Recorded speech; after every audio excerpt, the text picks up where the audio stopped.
আমার ছোট বোন প্রেগনেন্ট। আলহামদুলিল্লাহ, প্রেগনেন্সিতে ছোলা কষা খুবই উপকারী একটি খাবার। উচ্চ মাত্রায় প্রোটিন ফাইবার থাকায় ছোট বোনের জন্য তৈরি করে ফেললাম ছোলা কষা। বেবির ওয়েট বৃদ্ধির জন্য এটি ভীষণ উপকারী খাবার হতে পারে।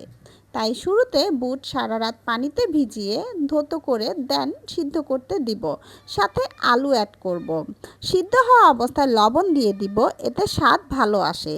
এবার অন্য একটি ফ্রাই প্যানে তেল পেঁয়াজ কুচি ভেজে নিব।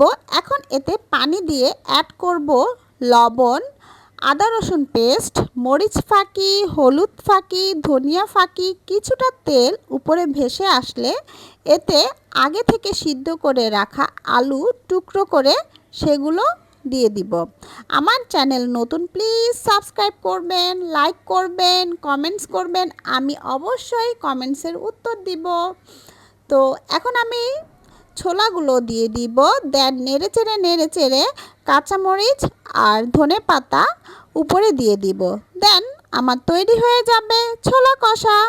পেঁয়াজ কুচি, মরিচ কুচি, সাথে এক ফালি লেবুর রস দিয়ে পরিবেশন করব আমি আমার ছোলা কষা।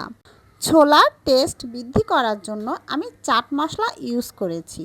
চাট মশলা দেওয়াতে ছোলাটার স্বাদ দ্বিগুণ হয়ে গেছে।